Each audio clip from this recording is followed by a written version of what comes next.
Welcome to JMO, Josh and Joe. It is Tuesday, January 17th, and the playoffs are fucking here. We had a great fucking weekend of games. Great games. We had we had one kind of blowout, but it didn't really matter because it ended up being a good first half. We kind of saw that one come in, so we'll get into that. But Joe, I do want to just say that in case the audio for our listeners sounds a little off, we are Zooming, Skyping, doing Microsoft Teams. I don't know which one it is. It's Teams. Doesn't really matter. All of the above. Joe is on an ice fishing trip in North Dakota. Joe, can you show the jersey?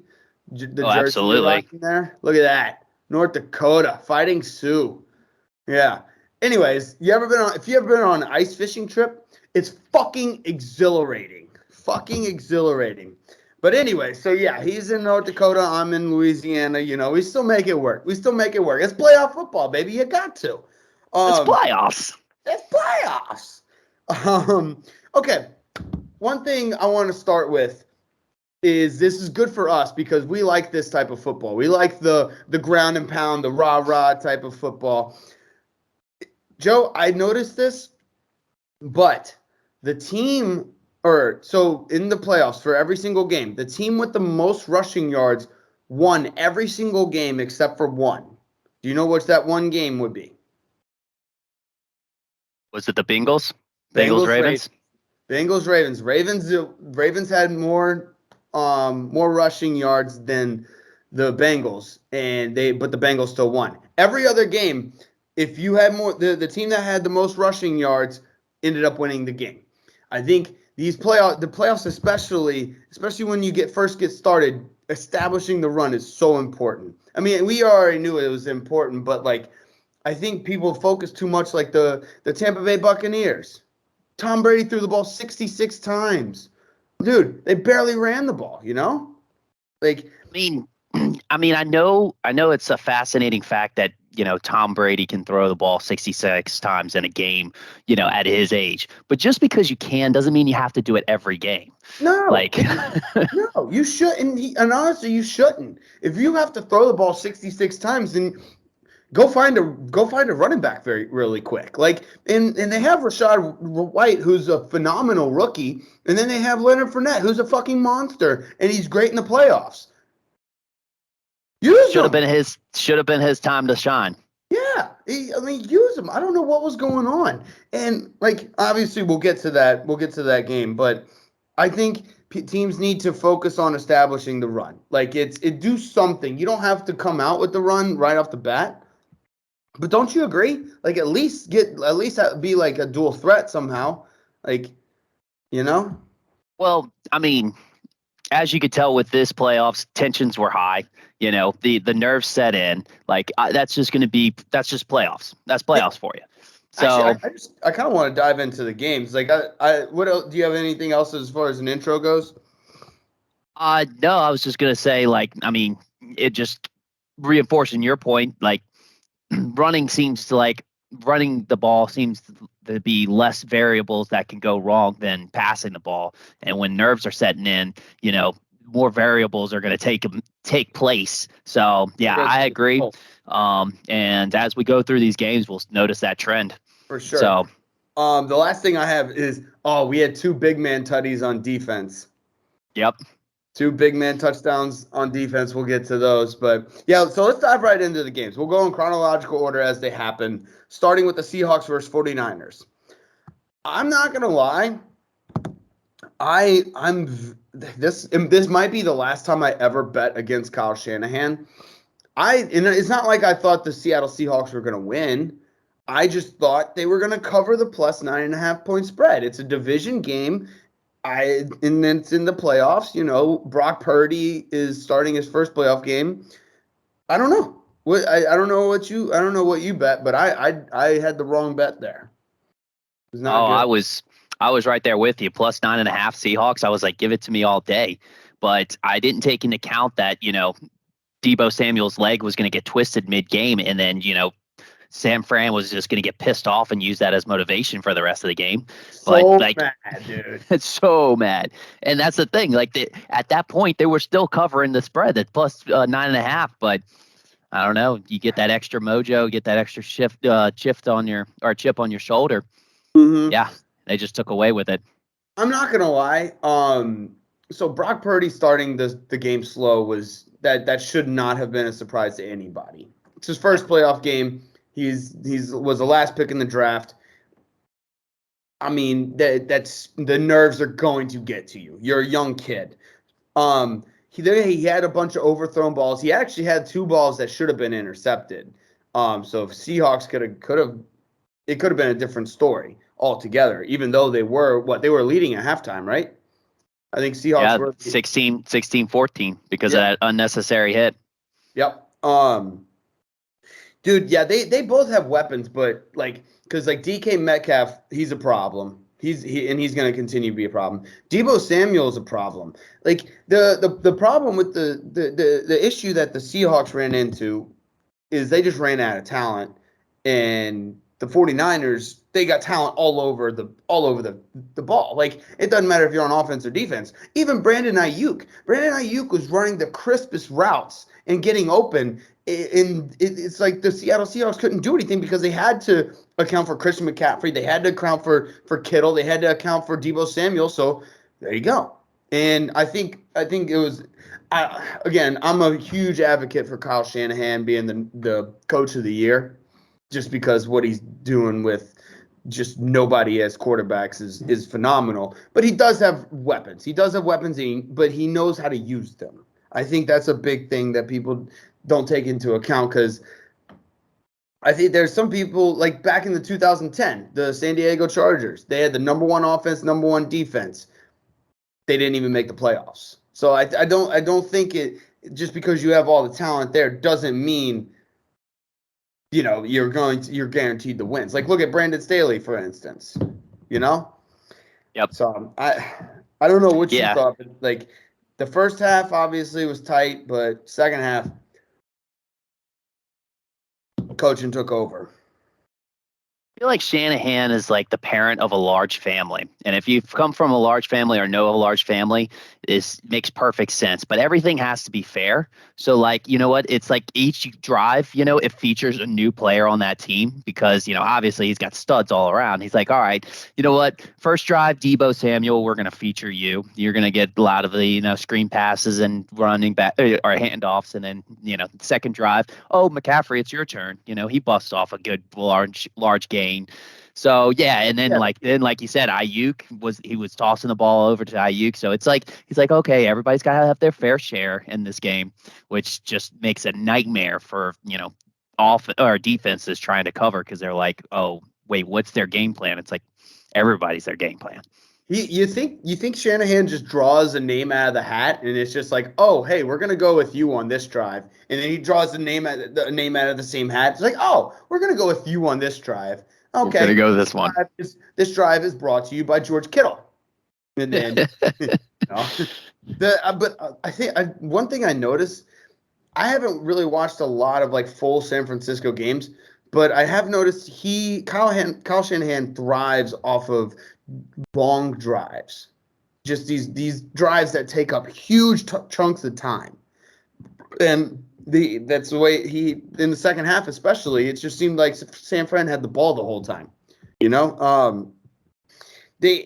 honestly, I think the game should have been 41-17. That last touchdown for the Seahawks was kind of a garbage time tutty. Yeah, the 49ers they're really good. They're really good. They can win with anybody at quarterback. I mean, you and I can suit up and go win for San Fran at quarterback. Like that's just the way Shanahan has this game. He's the coach of the year in my opinion. I mean, it really truly shows in that offense how irrelevant the quarterback is. I had to. It was there. I just had to throw it in there. It was teed up. All right. What else you got on this game? Because it was kind of what everybody expected, but not so much almost. It was like you knew the 49ers were really good. We kind of thought the Seahawks were going to keep it a little bit closer, I guess. That was my thinking. I don't know what the rest. I mean, America had the 49ers winning, but I didn't see the spread numbers. But yeah, that's about all I got from that one. I don't know what else you saw. Yeah, that was about it. There was two turning points in the game, like we talked about. There was the leg twist on Debo that seemed like it fired up the San Fran team, and then also I feel like that fumble by Geno Smith as they were driving, and that was a real turning point in the game. It was the first turnover at that point. Yep. It was pretty much kind of a chess match. Up until that point, and yeah, I think that was about it, and it just. He was able to show the overwhelming talent San Fran had over Seahawks. It was like the Seahawks had to play the most perfect game, and they could not afford to make a mistake. And it's just like, I mean, if you ask Geno Smith to play a perfect game, it's going to be tough. It's going to be tough. Yeah. He had to play a perfect game. The entire Seattle team had to play a perfect game. The defense, you could tell, was just a little overwhelmed. And yeah, that was it. That was a mistake. It killed him. It killed him pretty good. Seahawks were playing Madden against all Madden, So they were on like pro and playing against an all Madden team. Yes, you basically have to have like a perfect game. Right. Because it's almost like a cheat code. If you're playing on rookie mode versus all Madden, you almost can't. It's almost impossible. It's almost like it's rigged, right? NFL rigged. Or scripted. Scripted. Yeah, it might be scripted. You got anything else in this game? That's about it. All right, the Seahawks lose to the 49ers 23-41. They moving on. All right, let's get to probably the craziest game of the weekend. Chargers versus the Jaguars. Let's fucking go, baby. Let's fucking go. It was Duval Nation. Duval, let's go. I'm fucking pumped. Like, I know I picked the Chiefs to go to the Super Bowl, but I almost kind of want the Jaguars to beat them. Just kind of do, huh? Dude, it was 27-0 with 30 seconds left in the first half. They said 30 seconds left in the second quarter. It was 27-0. That was the first time the Jacksonville Jaguars scored. I love that stat. It was like at one point in the first half, Asante Samuel Jr. had more catches from Trevor Lawrence than any of Trevor Lawrence's receivers did. That was great. I love that. That was one of my favorite stats. It's ridiculous, but that's why we love Amazon. I don't even know if that was an Amazon stat. It just came out of nowhere. But I got a question for you, man. Is analytics coming to bite Brandon Staley in the ass? Is it biting him in the ass? Because I think I think he kind of fucked up analytics almost. Like he took his weapon and turned it against himself. Because he was talking about how the fourth downs, like the percentage that people converted fourth downs were really high, and so he started going for it on 4th and 12 and not getting it. You see what I'm saying? Like, because obviously the fourth downs, it was most of the time it was 4th and inches, and 4th and 1. So now I think he got super conservative because I think analytics were failing him. Either that or he just got really scared. He's so super into analytics. Like we said last year, basically he was trying to readjust the analytics to make him more accurate. And then he found out, he's like, okay, actually I shouldn't be going for it this many times on 4th down. So he actually messed himself up. Now he's like, he believes so much in analytics, and the analytics started changing whenever he actually went, adjusted the actual data. Right. And actually provided enough data to make an accurate assumption. He's like, oh, wait, I can't go for it on 4th down anymore. No. I mean, that's what the analytics say. So he's all messed up upstairs, huh? Oh yeah. If analytics was Scientology, he's on the highest level. Yeah. He's doing whatever. He's doing whatever they tell him. if analytics is Scientology, he's on the highest level. Or he could be on the worst level of hell in Dante's Inferno. It does. That's perspective there. Yep. So who? Here's a better question. Who should the? Because I know they fired Joe Lombardi. Should they have gotten rid of Lombardi or Brandon Staley? With the looming possibility of Sean Payton maybe coming to the Chargers, because I think Sean Payton would thrive with that roster. Well, my theory is that I don't know if they have enough collateral or want to trade enough collateral to get Sean Payton, because that seemed like it would be the obvious choice. Is like, hey, and like the Saints have made it clear they have to. They're at least going to get a first round. They want to get a first round pick out of it, and sure. so I mean it. And then the thing is I mean I'm sure Brandon Staley's trying to save his butt by firing the offensive coordinator, trying to set the blame on something else. So, yeah, sure. I mean, in Brandon Staley, that's his second year in San Diego? Believe so. It's either second or third, but yeah, somewhere around there. So it's tough. So the decision. Okay, this is another kind of like a dumb call here. I think he just got scared. Again, analytics fucking with his brain. Coming back to bite him in the butt. His decision to kick a field goal, on it was 4th and 3 with 9 minutes left in the game or something like that. Do you remember that? It doesn't it doesn't make any sense. Well, that's the one Dicker the kicker missed. No. He got it. Or yeah. That in the fourth quarter? Yeah. He missed it. But why even if he would have made it, all you're doing is taking it from a 2-possession game to a 2-possession game. You're not, because it was like they were leading by 3, or no, they were leading by 7. Oh no, they were leading by 10, and then they kicked the field goal. They would have been leading by 13. So it still would have been a 2-possession game, and it's 4th and 3. With 9 minutes left in the game, you go for it, right? Because then they have to. That means not only that, they would run down clock. It would still be a 2-possession game. They're still going to just go for the field goal if they get the ball back, and then so with 3 possessions, they would have to kick more onside kicks. I think that call didn't make any sense to me. No, I mean you're right. It kind of, if you put it in that kind of perspective, it doesn't.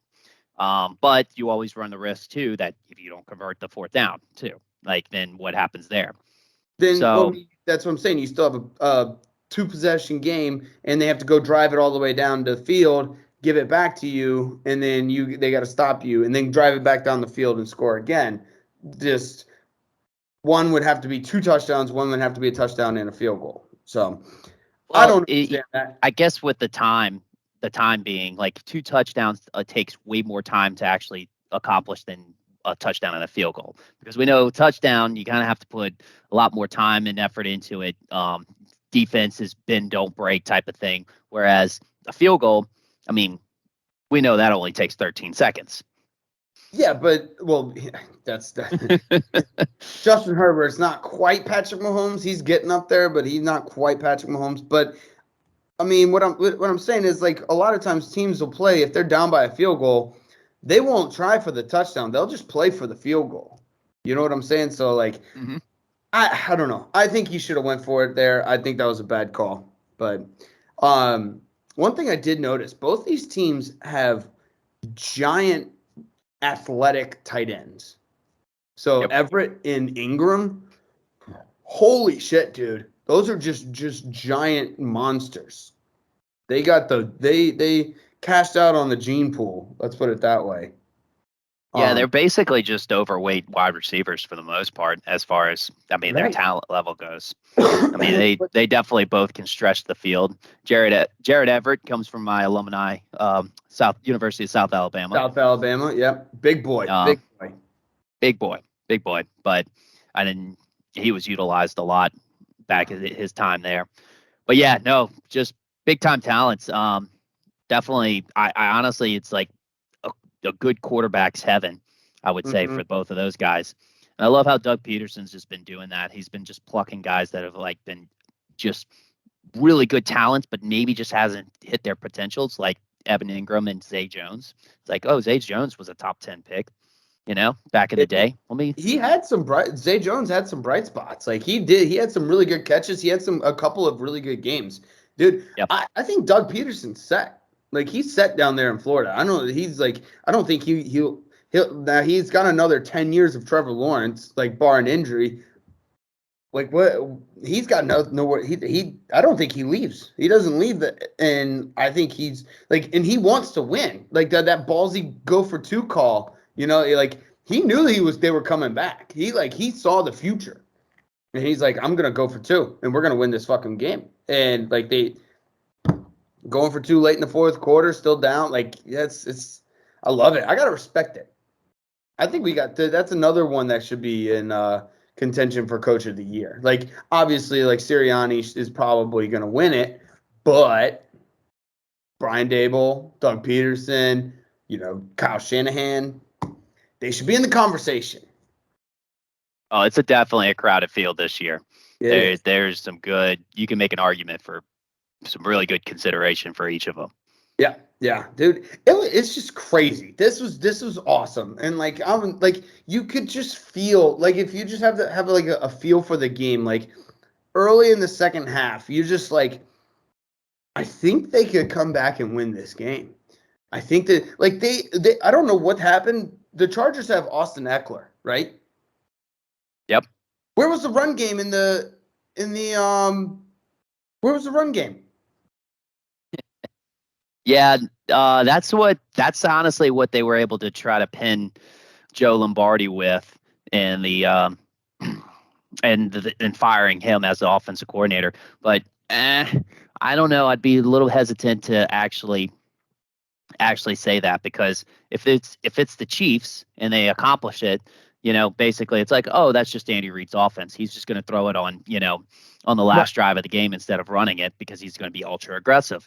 I mean, if they actually like convert it, and actually are moving the ball, like actually they did they just missed the field goal in the fourth quarter. I think this is a different ball game, Yep. and this is a different perspective. It's like, oh man, his heroics, his aggressive,ness is, it rivals the Chiefs. So yeah, it's a lot of Captain Hindsight. We as humans are, we embrace that superpower. We do we and it's a very very very like very good superpower. We get it right every time. Like Oh, I'm we're so 100%. gifted. We're 100% with hindsight. It's wild. I don't think we've ever, as a human race, I don't think we've ever been 100% on anything Except hindsight. except hindsight. It's a Yeah. true superpower. It's wild. Do you got anything else in this game? Yeah, I was gonna say, actually, I feel like one of the most like hopeful touchdowns, or like the most like motivating touchdowns, are the ones right before the end of the first quarter, into the second quarter, into the third quarter, and obviously sometimes in the end of fourth quarter. But that's usually if you're winning the game or not. But like the biggest momentum builders is right at the end of each of these three quarters. And there's quite a few examples that happened during this playoff where you kind of got, whether it didn't actually go into fruition, you kind of felt hopeful, like you were like, okay, something's going to happen. And in this game, like you pointed out, at the end of the first half, they scored right there. And even though he threw 4 interceptions and everything, it was like, okay, we got some score. We got a little bit of points in going into the half. Like he could, if he does this, and this, they could pull off a 27-point comeback. Yeah. Well, and I mean, going into halftime, it was what, 27-7, right? So, Yes. I mean, 3 touchdowns in one half. That's very feasible. Like you can easily do that. It's not hard. It's just it's a momentum thing. That's why like you can't just go based on analytics. You have to go for feel of the game. Feel of the game is such a huge thing. And you can change the whole momentum of the game just by feeling how things are playing out. That's just what the Jaguars did. Doug Peterson, they got some momentum. 3 touchdowns in the second half. They're like, that's nothing. Boom. There it is. Anyways, oh yeah, that was a wild comeback. That was definitely one of the better games of the year. I mean, obviously we had the Vikings comeback earlier in the season, but that's in the playoffs, bro. That's in the playoffs. The playoffs. Playoffs. Anyways, what else you got? That's about it. They did have the Joey Bosa though. Dude, he's such a he's such a fucktard. How is Nick Bosa and Joey Bosa so complete opposites? They really are. Like, Nick Bosa is like the most likable guy, and then Joey Bosa is a complete fucktard. Yep.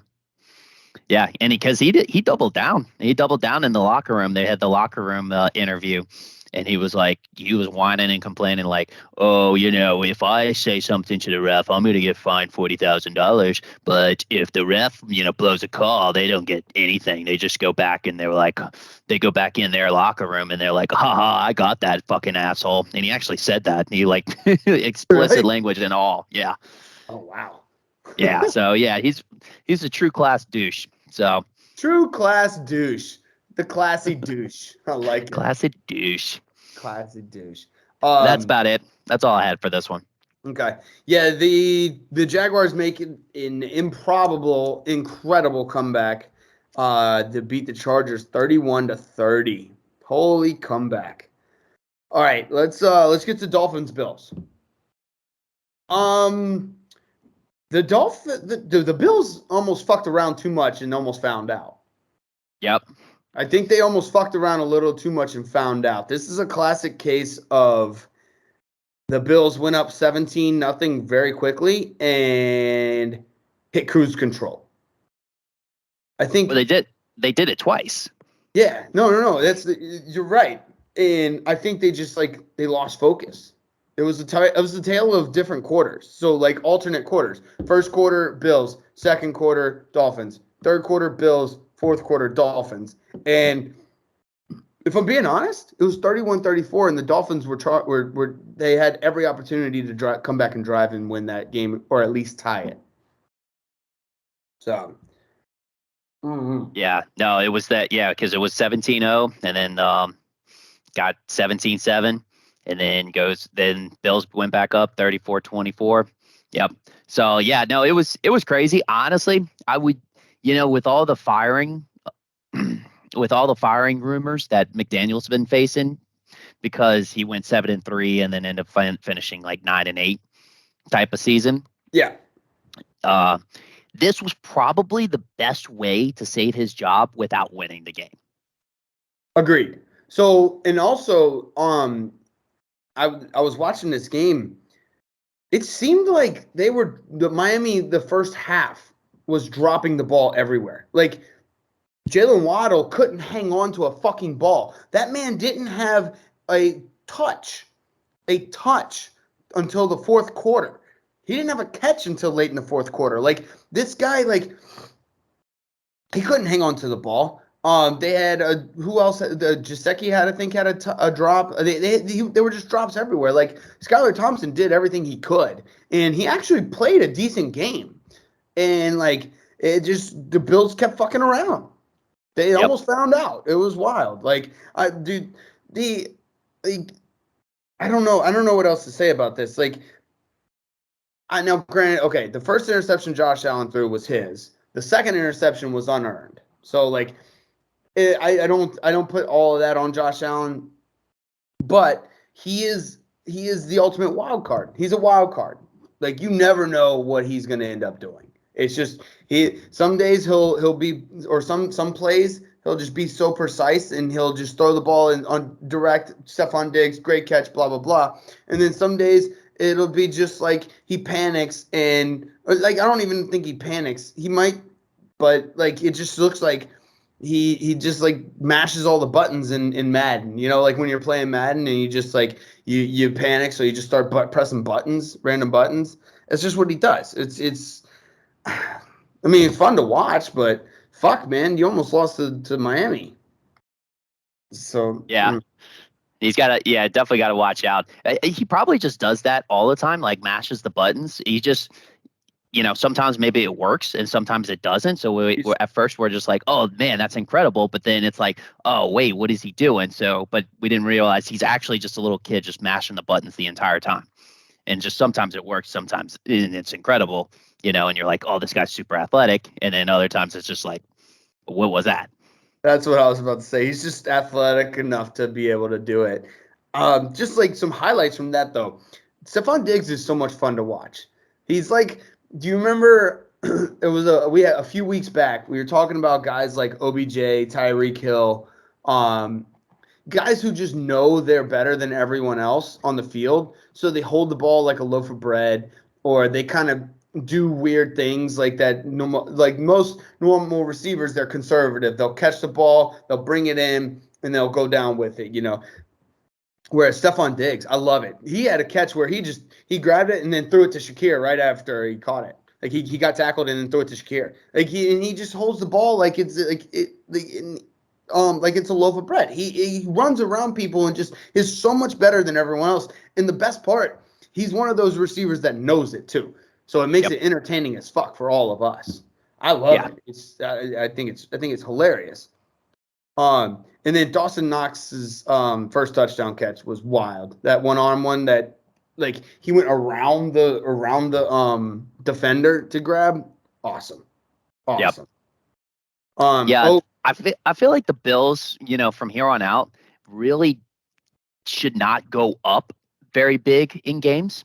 And I know that's not a strategy that you typically preach to teams, but apparently they pull like a Chiefs or something where they just get bored and they let the team, fuck around and find out. And one of these teams in the playoffs, when you get further along, they're going to find out.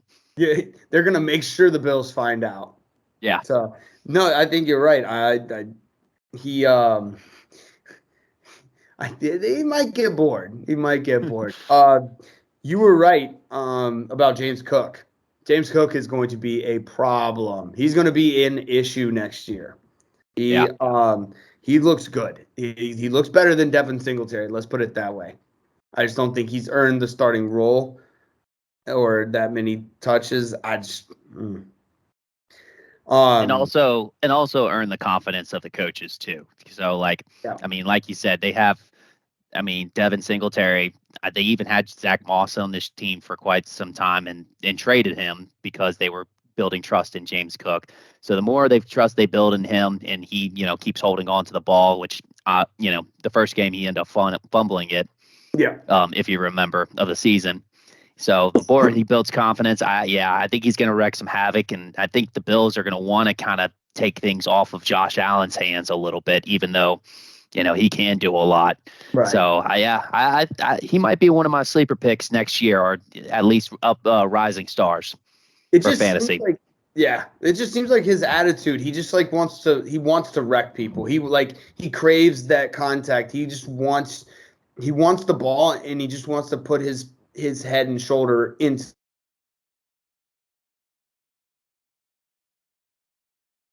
a running back or a linebacker type of position. But yeah, that was a good call on your part. This was another case. So remember when I talked about Austin Eckler not being used in the second half? I think Miami should have used Jeff Wilson more. Right? Am I wrong in saying that? He was explosive when he got the ball, but he barely got the fucking ball. Like I don't remember the exact stats. I'll pull it up right here, but he only had 10 attempts. And he had a couple of catches, but and they were kind of explosive. They kept using what's his name, Ahmed, or what's his face? Oh yeah, Ahmed. Yeah. I don't know. I just think they should have used Jeff Wilson. This is another one. They obviously, like I said earlier, the Bills had more rushing yards. Yeah. Yeah. there maybe could be a couple of variations, and this is just my own opinion, but like you have to take into account sometimes like they're going down 34-24, they're trying to score a little bit quicker, so you're not trying to run the ball as much. But if you're running it with another running back, why not give it to the hot hand type of situation? Maybe Jeff Wilson was not doing his blocking assignments, so that's Yeah. something that usually goes under the radar from typical fans like us because we're just watching stats. But coaches see and Well, they no. take that big time Yeah. into account. Okay, I get that. But it just, I don't know. It seemed like to me like every time Jeff Wilson got the ball, he did something electric. But that could be just me looking at the good parts of his game, not the bad parts. Last thing I had, so this is a Mike McDaniel's problem. You got to get the calls in early, especially when you have a rookie fucking quarterback late in the game when he's got to make some important plays. You can't have delay of games like that in the fourth quarter when you're trying to drive down. Like that's just that 4th and 1 when it turned into a fourth. Like it you can't have that, and that's on the coach. You can't blame that on your rookie fucking quarterback that you drafted in what, the 6th round, 7th round, one or the other. He was the second to last quarterback picked in the draft. That's a Mike McDaniel's thing, and I think that's just part of like being a new coach. I'm a chalk that because I kind of like Mike McDaniel's. I kind of do. I'm gonna chalk that up as basically maybe a rookie head coach in the playoffs, right? I don't think he's never been in the playoffs as a head coach. This was his rookie year as a head coach. That's what I'm gonna chalk it up to. I think it's just because he's a rookie head coach. I hope that's Well, yeah, I'm going to chalk it up to vaping. He probably should stop vaping on the sidelines, because he was trying to, disguise it, and he was too busy with that, not actually, calling the play. So, so yeah, he was too focused on hiding the vape and not calling the plays. Okay, exactly. that's grounds for firing because there's places of work where they don't allow vaping, and he should know this. There's 100 cameras on him. That's Yeah, he definitely should. It's kind of ballsy that he is trying to do that on live TV and try to get away with it. I the mean, national. his play call's been ballsy all year. I mean, I guess it just aligns with his style. They should drug test him because there might have been a weed pen, Could have been. and It he just. it looked like an elf bar though. Well, I think that might have been why he was so slow. He got high on the sideline. You saying it was a rigged elf bar? It had some weed in it, and he Oh, got high. have you seen some of the weed pens? They look like vapes now. They've hidden the cartridge in a battery that looks like a vape. So I mean, and he's an NFL head coach. He has that good. He's got that connection. Yeah, he could definitely have a weed elf bar for sure, for Yeah. sure. Yeah, that's okay. So we figured it out. That's why he had so many delayed games in late in the game was because he was just stoned. He would just He tr- he had a he truly is impersonating the son taking over his father's business for an extended time. the meme just keeps getting more and more right. Yes. All right, you got anything else in this game? No, that's about it. All right, cool. So the Dolphins lose to the Bills in a tight one, 31-34. Giants versus the Vikings. Mm. I'm not gonna lie, man. I'm not gonna toot. I'm going to toot my own horn. I called this one. And I think a lot of most of America saw that coming too. So I'm not very special. I'm just going to. I just felt special because I saw this coming. I didn't think the Vikings were gonna. I don't think the Vikings are that good. I think Justin Jefferson carried this team as much as he could. And again, that's another thing. They didn't really target him much in the second half. Like he got out the gate, he had like 6 catches in the first half. And then after that, they threw it to him maybe like 2 times. Like That's the guy who brought, like, obviously Hawkinson had a great game, but that's the guy who brought you to the playoffs. That's the guy who got you to that fucking. You can compliment Kirk Cousins all you want, but like without fucking Justin Jefferson, Justin Jefferson made up for almost half of his fucking passing yards. So like I don't know. I was pretty upset about that one. Didn't Yeah, like. I could see that. I can see that. But I feel like this game actually catered to your fandom of Brian DeBall. You know, Dable? Yeah. Dable. Yeah, and so yeah, no, it's kind of baffling to see, but I really have to kind of attest this to the Vikings defense. They've been atrocious all year, and they just could not stop the Giants. I mean, I felt like the commentator's favorite word every time the Giants offense was on, or the Giants were on offense was, "Oh, and he's wide open. He's wide open. He's wide open." It was it was like left and right. Yeah, it was pretty redundant. And yeah, and it's not like they had any like superstars besides Saquon Barkley, So Saquon Barkley, you're like, oh, I understand. But then it's like Hodginson, it's like this guy was like, I don't even know where he went to college, Higgins, or there was a Higgins or something. I don't know. Yeah, I thought it was like Hodgins, Yeah, or something. Hodgins. Yeah, Yeah, there. yeah, Oh we yeah, don't even know his name. Hodgins. Bellinger. That's what I was thinking of. Like the Oh, only there's a person I Bellinger, knew that I recognized was Slayton. That's it. Darius Slayton. Yeah, Yeah. So yeah, thank you. It's a Daboll thing. The only person that on the Vikings defense that's really any good is Daniil Hunter. And Daniil Hunter, he was a problem for the Giants. But other than that, like, I mean, Patrick Peterson made some good plays on defense, but like, you're right, it was just like their secondary was almost non-existent. just felt like he tried to, Kevin O'Connell tried to just keep the same defense as Leslie Frazier's implemented, which was a good defense, 5 years ago. But like, Harrison Smith is old, like Kendricks is old. They brought in Patrick Peterson, who's a great talent, but he's kind of old. He's on He's the end old. of, end of his tail or his career. I just feel like they've been keeping on to these guys, holding on to these guys, and it's like, yeah, these guys were good, which is guys that you want to fit in every now and then for like on a defense to have like a leadership role, but not the whole defense. That's exactly how I draft my fantasy team. It's just all guys that were good back in 2017. Right. Yeah. That's and hey, and you had the same result as the Vikings defense. I did. It was bad. So I know people have talked about this before, but like I'm a little slow, so it takes me a while sometimes to understand things.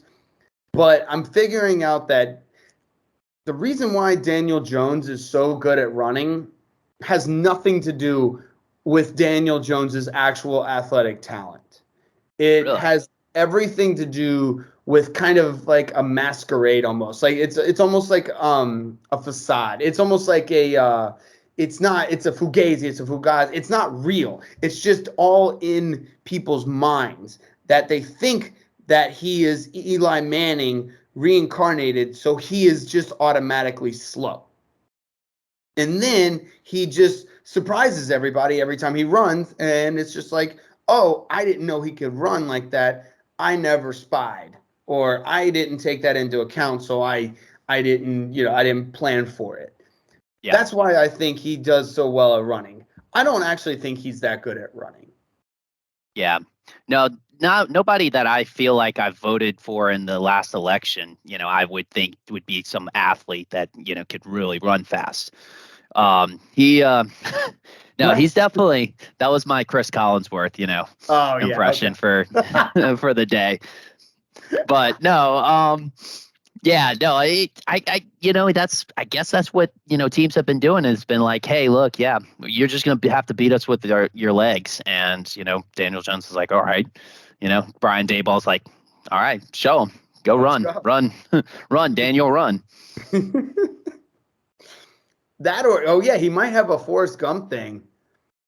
or a Bobby Boucher thing. He just doesn't know that he's supposed to be not good at running.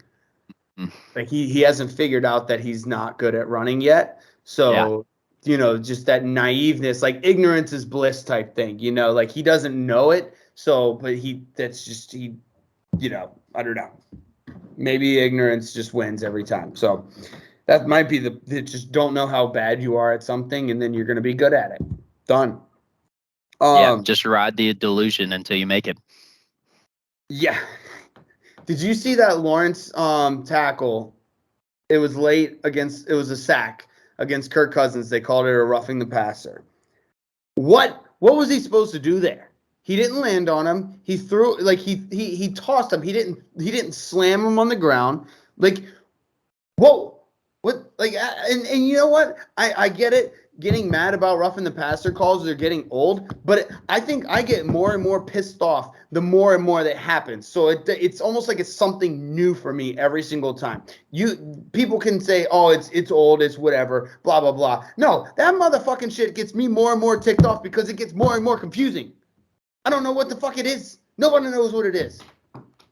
Well, we had I understand your frustration. I get where you're coming from.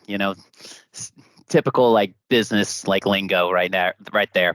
But no, yeah, I know I get it. Like, and honestly, it was a terrible call. Like, I mean, all over the internet, you could see like the Twitter sphere was going off about it. And I think this time, we had a higher power that intervened. So, like, obviously, it really felt like that was like the NFL being scripted, that Goodell and all the evil officiating and like, Vegas and stuff, whatever, was, trying to rig everything. But we finally had like, how they say the ball doesn't lie type of thing. It was like the football gods just intervened on this and was like, you know what? No, we're not letting a bad roughing the passer call change this entire game and, bring the Vikings back into it. We're going to let football be football. And they were like, yeah, the ball doesn't lie. That's a bad call. Power of the ball. Power of the Yep. ball. Love it. That's a good. Okay. We're gonna perform a sacrifice to the football gods and thank them for making the NFL look like a silly goose. Yes, and bringing authentic football back. Authentic football back, baby. Good. Yes. Hey, if you don't stand for something, you'll fall for anything, baby. All right, you got anything? Oh, actually, I have one more thing to get to before we move on. How bad Kirk Cousins? Laugh at Kirk Cousins for throwing 4 yards on a yard pass. How bad is that check down? Gosh, I don't get it. I don't get it. I mean, I'd rather see like my quarterback throw it up, just throw it up in the air for a jump ball past the first down yard line, rather than check it down to a guy who's blanketed. Yeah, and we'll get to this later, but that's what Tyler Huntley did, and they almost caught that Hail Mary pass. Yep. It was 4th down and 20, and he just went for the fucking end zone. Again, we'll talk about that, but like it's crazy because you look at Kirk Cousins' stats. He was 31 of 39. He had 273 yards and 2 touchdowns, 0 interceptions. First glance, you're like, damn, that's a really good stat line. No, he's just addicted to fucking checking down. And that pisses me off more than anything. You got to grow some balls in the NFL playoffs if you want to win. You can't check down every fucking time. And he got in a habit. How people are like, it takes about 4 weeks to develop a habit in your brain like a normal human. No, in football, it takes 4 quarters to develop a habit. And then he didn't realize, oh, I have more than 4 yards to get a first down or the game is over. He just developed that habit in his brain. So at the fourth quarter, he just check down. Pussy. Yeah. Pussy. Fucking Kirk Cousins is not Kirk Thuggins anymore. No, he definitely lost that title with this game. For sure. Jeez. Bad check down, Kirk. Bad check down. Bad QB. Bad QB. Bad boy. All right. Saquon Barkley he looked strong. That man looked like he was on a mission. Barkley's back. Yeah. Barkley's back. Back. We've been saying it all season. You got anything else? That's about it. All right. Giants beat the Vikings 31-24. Another good game. All right. Let's get to the Sunday night game. Let's see. Ravens versus Bengals.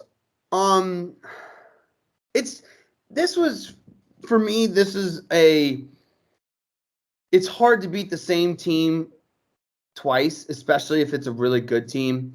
And it's also hard to beat the same team twice when it's 2 weeks in a row. And especially with a team like the Ravens, who have such a good, potent defense. It's a classic AFC North game. It really was. It was just hard-nosed, smash-mouth football. It got chippy early. It was very fun to watch that because I loved, dude, honestly, AFC North teams' hatred for each other is second to none in the league. Like, you can make arguments that the Saints and Falcons hate each other. You can make an argument that the Eagles and the Cowboys hate each other. But I think, man, there's something about the AFC North teams that they just have a special, deep hatred for each other that it doesn't, nothing else in the NFL rivals it, you know? Yeah, no, you're absolutely right. And then the style of football that they play is like, you can see the Ravens have, like you said, potent defense, smash mouth defense, the Cleveland Browns smash mouth running offense, so these guys are like big time, big players. So it's like even more intimidating to see them get chippy with each other. It's just like a rivals of the Titans type of thing that you see. So yeah, no, I agree. Like it is something that's AFC North is another level.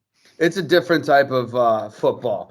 So I think here's the thing. It might not have been like the best showing from Joe Burrow and the Bengals, but they beat a really, really good defense, and they beat them twice in a row. Like, I know they lost to the Ravens early on in the season, but they just got through beating a really, really good team, coached by a guy who has won a Super Bowl.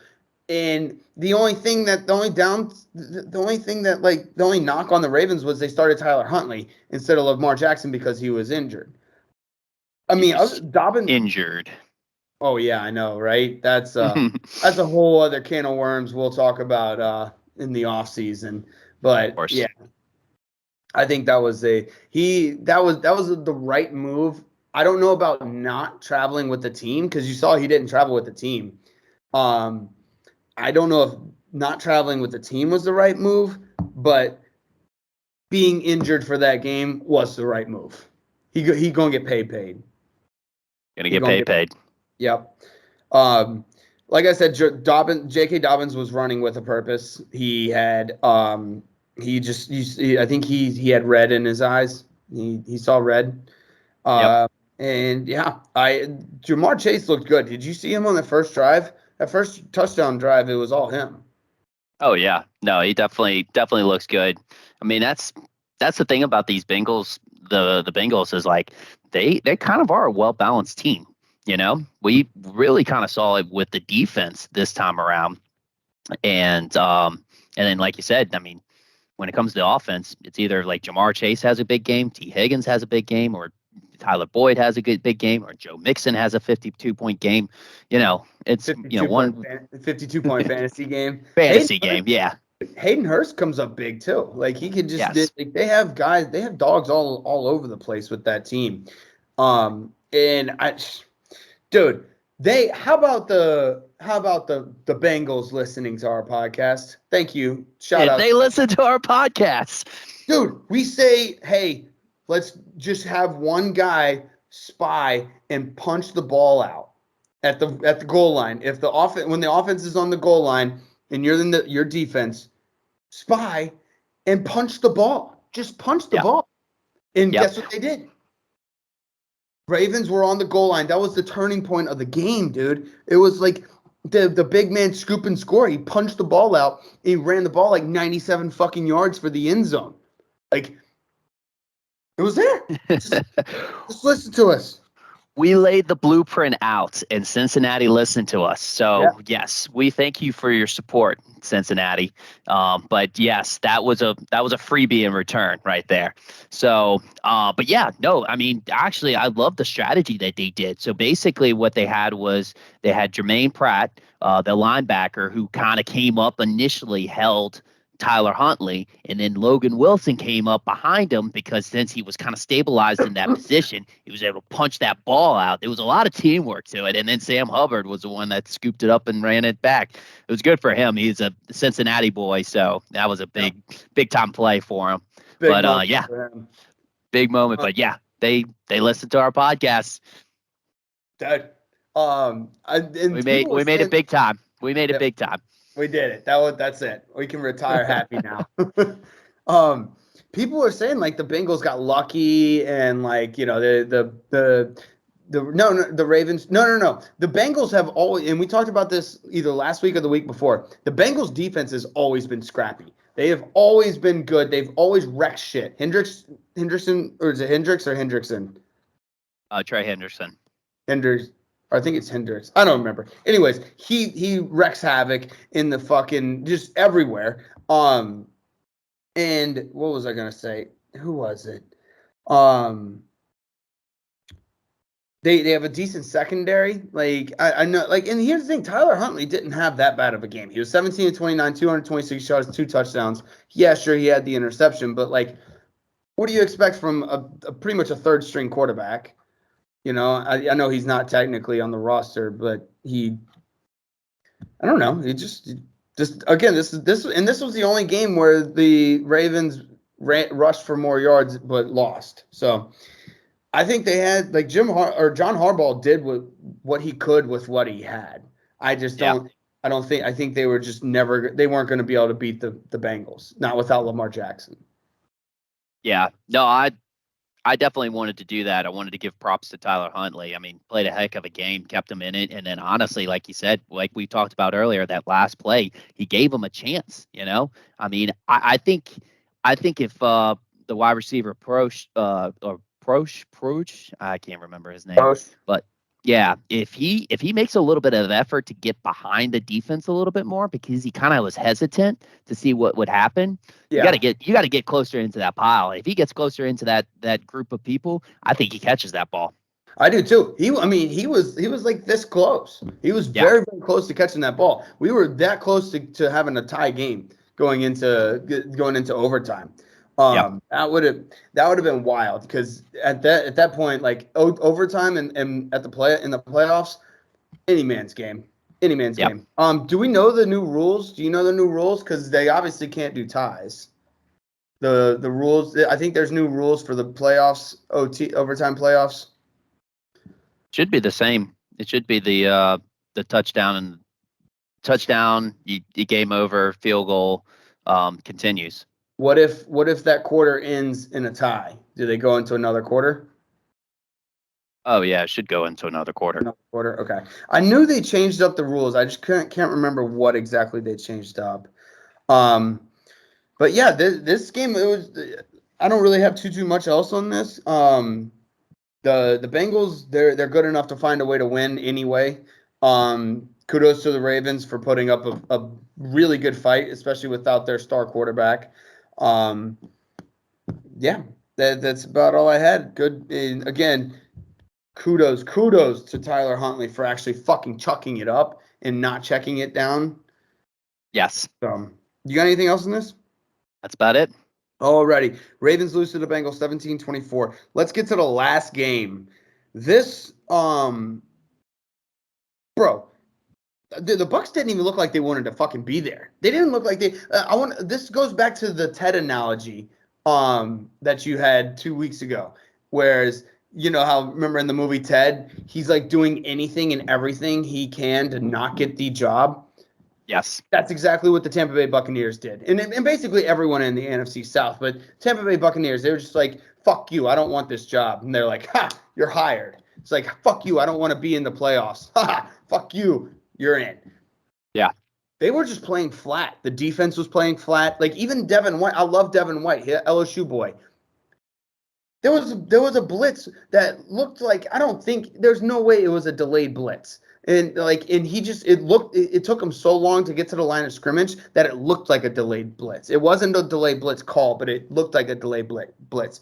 That's just the way they were fucking playing the whole time. Am I wrong? Did you see something different? No, it was definitely not a very motivated team for sure. No. Like, yeah, I mean, I don't know if they just knew that, it was basically the last run that they didn't believe that they had a chance to do. I mean, that's kind of the way they played. It's like, oh yeah, we made the playoffs, but we don't really believe that we actually have a chance to win. Right. So, and that's how they played.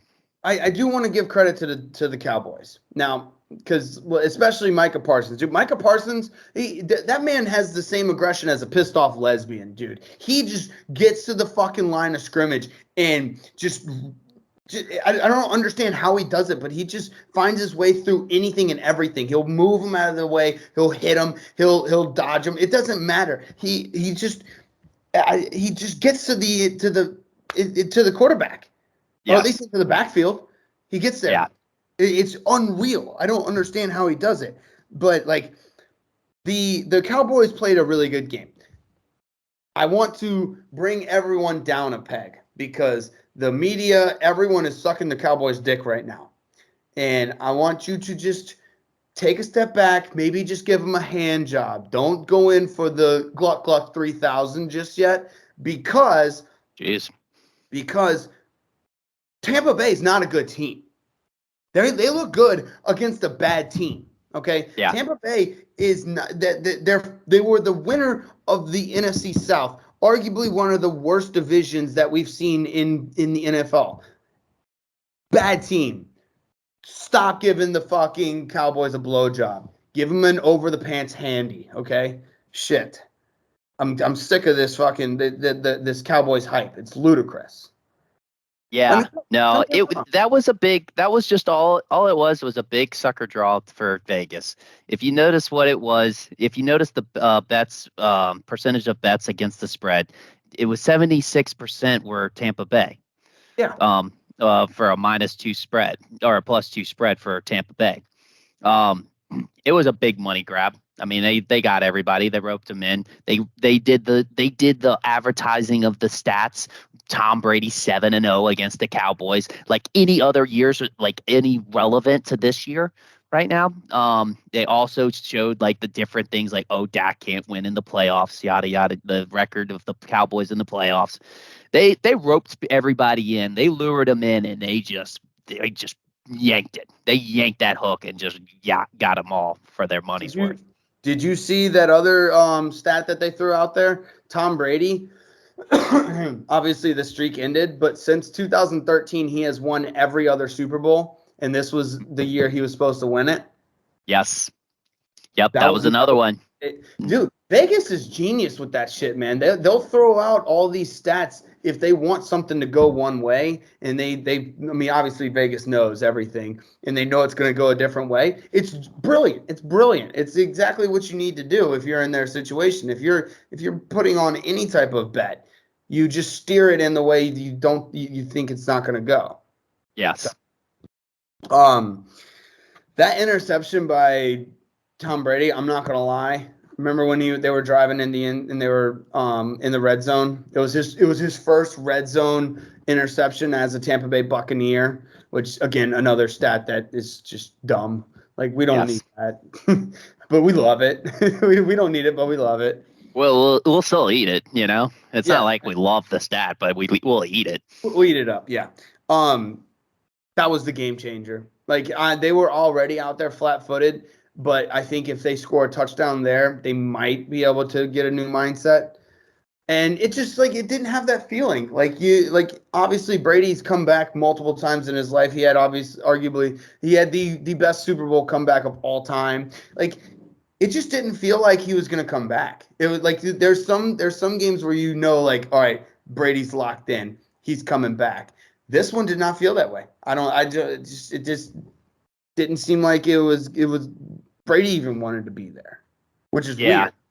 The only time your mind actually started rolling to like this might be a possibility was whenever they scored right at the end of the third quarter, right before the fourth, and with that Julio Jones pass, which actually was not a bad pass, It was an passing incredible. catch. It was an incredible catch or pass and like an incredible catch. It was just Yeah, awesome on both ends. But yeah, you're yeah. right because it's a momentum thing. But they were that. I think they were just that flat. They were that dead. Yeah. They couldn't even get up after that. Well, I was going to say it lasted very briefly because then they didn't get the 2-point conversion. So it was like, oh, okay. Right. Yeah. It's still going to be this night. Yeah. One thing I noticed, I think also Dak Prescott, I think, is in fuck it mode because you know how like he played like throughout the year, he played kind of conservatively. You know, he's coming off the injury, everything like that. I really do think he had a mindset change, and I think he's going into full fuck it mode because you saw he was running around, he was getting dirty. His uniform was the dirtiest I've ever seen it on Dak Prescott. You know what I'm saying? Like he is just running. He's running, he's slinging the ball, he's doing everything. He doesn't care about his injury. And I think it's a good thing for the Cowboys for sure. Now granted, I don't think they're going to I don't think they're going to win against the 49ers, but it's going to make for a good game. I think it's going to be a great game. Oh yeah, I can't wait for that game. It's that one's. Dude, we got a whole the Jaguars. We'll go through. We'll do our picks really quickly after this. Last thing I have is fuck Tom Brady when he's fucking frustrated. Fuck that motherfucker. Did you see that dirty ass slide tackle that he had? Oh yeah. You saw that shit? I guess he forgot the World Cup was already finished. Right, him, dude. That was so fucking dirty. That's a red. That's a red card. They should have a red card in the NFL. Well, I guess they do. They can eject people, but like, fuck that, dude. It must be a Patriots quarterback thing that they. Yeah. So I guess we'll blame it on Belichick. That's something he teaches because Brady just did it, and he's a protege of Belichick, and then Mac Jones, he did it earlier this year. So that must be that's probably one of Bill Belichick's been the rules type of thing. That dirty play.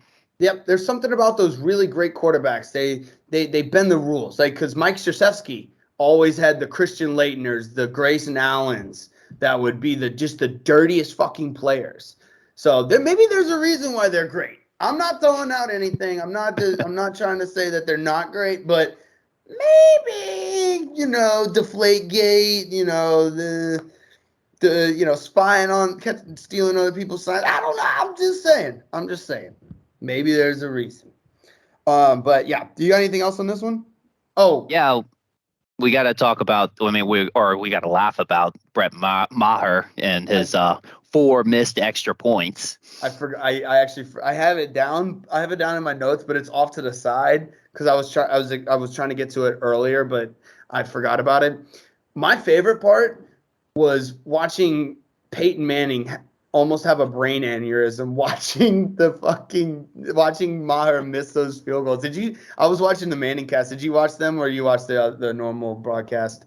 I watched them for a little bit, but then I watched the normal broadcast. Watching Peyton Manning just absolutely go berserk after he missed the 3rd extra point, it made my night. It really did. It made my night. Yeah. I love it. They're so fucking funny. And honestly, I think Peyton and Eli, I think they're both getting better. They're like hitting their stride. They're getting better. Yeah. Like I think it's more and more like they're more comfortable. They know like what's going on and stuff like that. They understand like what they need to do in certain places like to keep it flowing. So I'm pretty pumped. Yeah. But yeah, and they're sticking with Brett Maher. They're going with him for the next game, which I mean he can't get it any worse. You can't do that. You can't just throw somebody else new in there because and that's actually the point I was actually getting at was when I alluded to earlier how the playoffs, tensions are high, the nerves are there. we didn't just see this with Maher. We saw this with McPherson. He missed an extra point. We saw this with Dicker. He missed a pretty easy kick, probably almost the equivalent of a extra point. And then Maher, he missed 4 extra points. So like, I think that's the right call to stick with him. I mean, obviously he's gone after this year, but I mean, stick with him through the playoffs. Make him at least feel like, oh yeah, that was a mistake, and then they're going to cut him at the end of the year. Mm-hmm. And I mean, now if he does something like that next week, you have no other choice. Yes. Also, the McPherson thing. If you were watching that game, the announcers jinxed him. The announcers. Oh, dude. We've talked about this. The power of the announcers have. They jinxed him. They said they put up that stat. He's perfect, 21 for 21. He hasn't missed a shot. He's automatic. Done. Oh, yeah. No, it's real. It's real, and it's jinx is real. Yes, it's something that needs to be stopped. Yes, it at least needs to be like people need to talk about it. It needs to be acknowledged that it's there. Yes. Cool. You got anything else on this one? I think that's about it. We can move on to the picks. All right, well, the Cowboys beat the Bucs 31-14. Not much of a game. I want to know this: out of the Chiefs and the Eagles, who won the bye? Who won the bye? I think everybody knows the obvious answer, but I don't think it's so obvious. I think the obvious answer is the Chiefs, huh? Right. I don't think it's so obvious. I think the Eagles lost the bye. I think the Chiefs won the bye. I'm sorry. Yeah. I think the Chiefs won the bye. Okay. Oh no. Oh, I'm sorry. Were you saying the Chiefs lost? I was thinking they won. The obvious was they won the bye. Okay. I think a lot of people were seeing that they lost, or the Eagles are playing a lower seed in the Giants. Oh, I see. You know what I'm saying? So I think that was the obvious one. Like, hell, they're playing the number 6 Giants. We're just so in sync that's what we were both thinking. That's what we were both thinking. Whereas America, mainstream America. Right. Let's clarify it. The Eagles, we were both thinking that, you and I were both thinking the Eagles lost that. Yes. And the Chiefs won. I think a lot of people thought the Eagles won, Chiefs lost. Here's the thing. This is a division game. This is kind of like the Bills Miami, or the Ravens Cincy game. These are division games. These two teams see each other on a regular basis year after year, and they do not like each other. They do not like each other at all. And with their size up front, I think the Giants can hang with the Eagles in the trenches, and that's usually where the Eagles dominate. So I think we're in for a show, and I think that I think people are writing off the Giants when they shouldn't be. I think you're right, because Brian Daboll, he's going to come out swinging, and he's not going to stop. No. I mean, if it means running Daniel Jones to the ground and making him act like he's Cam Newton all of a sudden, he's going to do it. Yeah, he does. Well, he's a winner. He does what he needs to win. He's a winner. Okay, yeah. We're both in agreement that the Chiefs won the bye. Yes, absolutely. Okay. All right. Well, speaking of the Chiefs, let's get to that. Who do you think's gonna? You got the Jaguars versus Chiefs. Let's do the Chiefs -8.5. I think the Chiefs kind of run away with this one. I don't think Jags can come back. I think it's a good story. I'm going to take Chiefs with the spread, and I think the Jags were a good story. I think they get them primed up for next year. They got Calvin Ridley getting into the fold. It's a good story. I think it's going to be a better one next year. Okay. I agree. I think the Chiefs are going to mollywop him because you can't make those types of mistakes against the Chiefs and expect to come back. Actually, this is one of those things where like the Seahawks against the 49ers, the Seahawks needed to play a perfect game in order to win. The Jaguars are going to have to play a pitch perfect game to win this game. Yes. because the Chiefs are too good. So all right, I agree with you there. Over under 53 on that game. Give me the over. I'm going over. I think the Chiefs are going to come close to the over by themselves.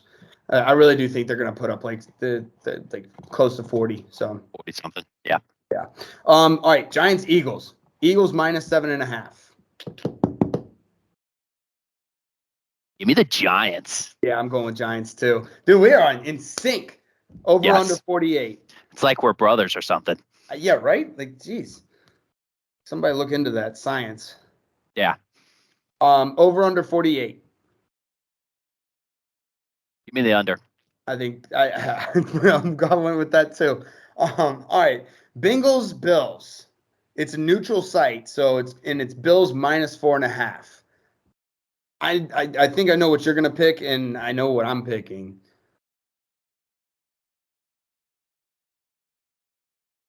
What's the line?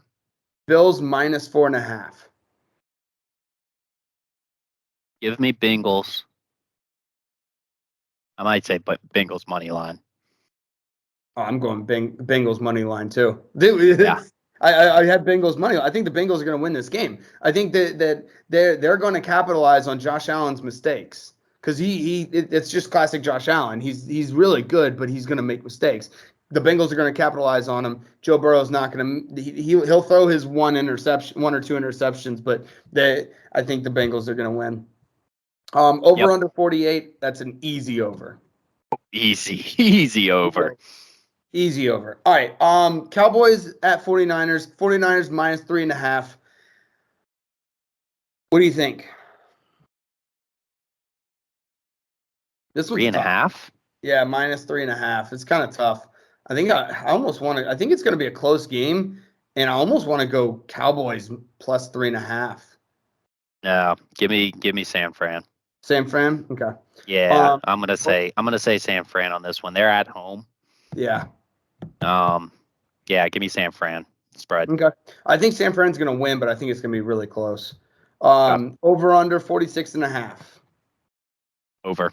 Yeah, it's almost like they want you to bet the under, but yeah, it's going to be the over. Wait, 46? 46.5, yeah. And they want you to bet the under? Mm-hmm. That's why it's so low. They're good. I guess they're good. Two good defenses. That makes sense. But I think they could. Their offenses both can explode too, whenever needs be. So I think at the end it takes it over. I think this might be the only one where this is the only game where we're different. I think the Cowboys plus 3.5 and the under. You think 49ers minus 3.5 over. Yep. All right, cool. All right, well, that's all I got. You got anything else? That's about it. I think that wraps it up on my end. All right, next week we will be back in studio together. So we will see y'all then. Love y'all. Later.